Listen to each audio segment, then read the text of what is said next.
दोस्तों आज की वीडियो का हमारा टॉपिक रहेगा फ्रांसिस बेकन का एक ऐसे ऑफ स्टडीज। ये लगभग 500 वर्ड्स का एक ऐसे है और कोई तो कारण है ये ऐसे हमें हमारे सिलेबस में मिला। कहने का मतलब इसमें फ्रांसिस बेकन ने ये बताया है कि लोग किस किस तरह से किस किस पर्पस के लिए स्टडी करते हैं। इन सारे सवालों के जवाब हमें इस फ्रांसिस बेकन के ऐसे ऑफ स्टडीज में मिलेंगे। देखिए दोस्तों, मैं आप लोगों को सलाह दूंगा कि इस ऐसे को आप सिर्फ एग्जाम के पर्पस से मत सुनना, बल्कि इसके अलावा इसमें फ्रांसिस बेकन जो बताना चाह रहा है उस पर ध्यान लगाना। ऐसे को स्टार्ट करने से पहले मैं आपको बता दूं फ्रांसिस बेकन के बारे में। Francis Bacon father of essays थे। ये एक स्टेट्समैन थे, फिलोसोफर थे और एक पॉलिटिशियन भी थे। अब हम शुरू करते हैं ऑफ स्टडीज। देखिए दोस्तों, फ्रांसिस बेकन इस ऐसे में बताता है कि लोग किस लिए पढ़ते हैं। फ्रांसिस बेकन के अनुसार लोग तीन चीजों के लिए पढ़ते हैं: for delight, for ornament and for ability.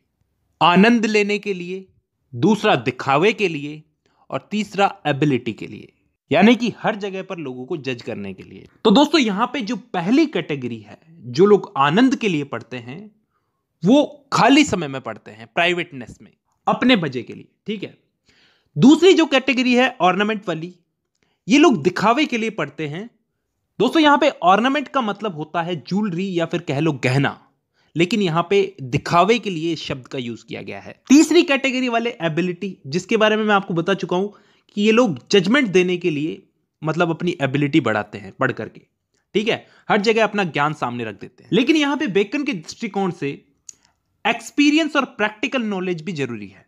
At the same time यहां पे बेकन कहता है, वार्निंग देता है एक तरह से, कि जो लोग ये फर्स्ट कैटेगरी में आते हैं, आनंद के लिए पढ़ते हैं अपने, तो ज्यादा स्टडी करना भी एक टाइप की लेजीनेस है। और इस लेजीनेस के लिए बेकन ने स्लोथ, SLOTH, स्लोथ शब्द का यूज किया है। और दूसरी कैटेगरी ऑर्नामेंट वाली कैटेगरी के लिए यहां पे बेकन ने कहा है कि जो लोग कन्वर्सेशन में अपनी स्टडी का ज्यादा ही यूज करते हैं, यानी कि दिखावा करते हैं, वो लोग शो ऑफ करते हैं। और तीसरी कैटेगरी वो जो हर जगह पर, एबिलिटी वाली कैटेगरी है ये, जो हर जगह पर अपनी स्टडी से ही गाइड होती है, मतलब हर जगह पर अपनी स्टडी से काम लेना। वो एक अच्छा स्कॉलर तो बन सकता है, लेकिन एक प्रैक्टिकल आदमी नहीं। बेकन यहां पर आर्ग्यूमेंट देता है कि स्टडी का भी एक संतुलन होना चाहिए। मतलब स्टडी करने का सही मजा तो तभी आता है जब हम कुछ पढ़ें और उसका तालमेल बाहरी दुनिया से बैठाएं, यानी कि प्रैक्टिकल एक्सपीरियंस भी उसमें शामिल करें। और अगर हम ऐसा नहीं करते तो आगे जाकर के बाहरी दुनिया से डील करने में हमें बहुत प्रॉब्लम होगी। अकॉर्डिंग टू बेकन, बेकन कहता है कि एक कपटी आदमी, कपटी का मतलब आप समझते हो ना, प्रिटेंशियस, तो एक प्रिटेंशियस यानी कि कपटी आदमी हमेशा एजुकेशन की बुराई करेगा। स्टूपिड आदमी एजुकेशन की बड़ाई करेगा। लेकिन एक इंटेलिजेंट आदमी अपनी एजुकेशन का एक्सपीरियंस लेगा, उस एजुकेशन को रियल वर्ल्ड में अप्लाई करके। बेकन यहां पे एक एजुकेटेड आदमी को वार्निंग देता है कि उसे बिना मतलब की जगहों पर आर्ग्यूमेंट करके अपने एजुकेशन का यूज नहीं करना चाहिए। क्या उसने एजुकेशन पर इसलिए फोकस किया है कि वो बिना मतलब की जगहों पर लोगों से आर्ग्यूमेंट करता फिरे, बहस करता फिरे? ये तो एक तरह से वेस्ट हो गया एजुकेशन का। बहुत से लोग आज ऐसा ही तो करते हैं। मैं नाम नहीं लूंगा, लेकिन फिर भी बहुत से लोग ऐसा ही तो करते हैं। अब बेकन बुक्स के बारे में बताता है कि बुक्स हमें कैसे पढ़नी चाहिए। मतलब कुछ बुक्स तो ऐसी होती है जिन्हें हमें सिर्फ टेस्ट करना चाहिए। टेस्ट का मतलब समझते होना, मतलब जरूरी नहीं है हम उसे पूरा पढ़ें। वहीं कुछ बुक्स तो ऐसी होती है जिन्हें कंप्लीटली हमें स्वेलो कर लेना चाहिए। और कुछ बुक्स तो ऐसी भी होती है जिनको हमें परफेक्टली पढ़ना चाहिए और उसका यूज हमें बिहेवियर को गाइड करने के लिए करना चाहिए। अब इसके साथ बेकन ऐड करता है कि कुछ बुक्स ऐसी होती है जिन्हें दूसरे पढ़ें और हमें उनमें से कुछ इंपॉर्टेंट सब्जेक्ट को नोट कर लेना चाहिए पूरी बुक पढ़ने की बजाय। अब इसके बाद बेकन बात करता है रीडिंग, कन्वर्सेशन और राइटिंग के इफेक्ट्स की।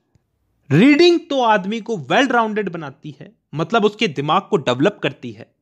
कन्वर्सेशन आदमी को ऐसा बनाती है कि वो फटाफट सोच सके। और बात की जाए राइटिंग की, तो बेकन कहता है अगर कोई आदमी ज्यादा लिखता नहीं है तो इसका मतलब यह है कि उसकी मेमोरी अच्छी है, वो चीजों को याद रख सकता है। और बेकन आगे सलाह देता है जो आदमी ज्यादा कन्वर्सेशन नहीं करता, लोगों से बात नहीं करता, उस आदमी को इतनी नॉलेज होनी चाहिए कि वो बहुत ही कम शब्दों में अपनी बात लोगों को समझा सके। इतनी समझदारी होनी चाहिए, इतनी विट होनी चाहिए, ठीक है। वहीं जो आदमी कम पढ़ता है, read little. He had need have much cunning, मतलब वो चालाक होना चाहिए ताकि लोगों को ये दिखा सके कि वो सभी वो चीजें जानता है जो कि ढंग से पढ़ने वाले जानते हैं। इसके बाद फ्रांसिस बेकन सब्जेक्ट्स की बात करता है कि कौन से सब्जेक्ट को पढ़ने से कौन से फायदे होते हैं। जैसे हिस्ट्री पढ़ने वाला समझदार होता है, पोएट्री पढ़ने वाला क्लेवर यानी कि चालाक, और विटी, ये विटी का मतलब यहां पे है जिसकी कल्पना शक्ति अच्छी हो। और मैथमेटिक्स पढ़ने से इंटेलेक्चुअल शार्पनेस बढ़ती है। फिलोसॉफी पढ़ने वाले की डीपनेस और मॉरलिटी अच्छी होती है। और लॉजिक और रेथोरिक पढ़ने वाला कहीं भी बहस कर सकता है। अब इसके आगे फ्रांसिस बेकन बताता है कि अगर हमें शारीरिक कोई बीमारी है तो अलग अलग टाइप के गेम्स खेल करके हम उस बीमारी को सही कर सकते हैं। वैसे ही कोई मानसिक बीमारी हो, बीमारी तो नहीं कहेंगे हम उसे, कोई मानसिक तौर पे आदमी मान लो कोई जजमेंट लेने में या फिर दिमाग इधर उधर भटके, उसके लिए हमें अलग अलग सब्जेक्ट को पढ़ना चाहिए, उससे वो चीज ठीक हो सकती है। और इसी फाइनल नोट के साथ फ्रांसिस बेकन ने अपना ऑफ स्टडीज ऐसे खत्म किया है।